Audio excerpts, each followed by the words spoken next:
हर हर महादेव। और आप लोग को मेरे ब्लॉग वीडियो में स्वागत है। आरती राज ब्लॉग में आप लोग कैसे हैं?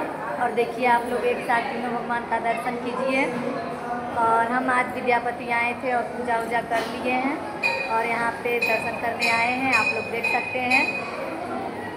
और मैं इधर भी दिखाती हूँ आप लोग को, देखिए माता जी हैं, इधर देखिए भगवान।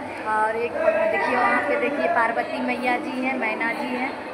और सभी गुरु भाई बहन आप लोग कमेंट में ज़रूर बताइएगा यहाँ का नज़ारा कैसा लगा।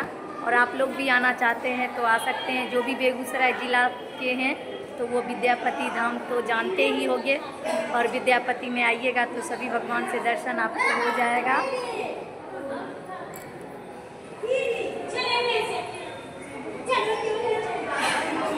सभी को हर हर महादेव, हर हर महादेव। आप सभी को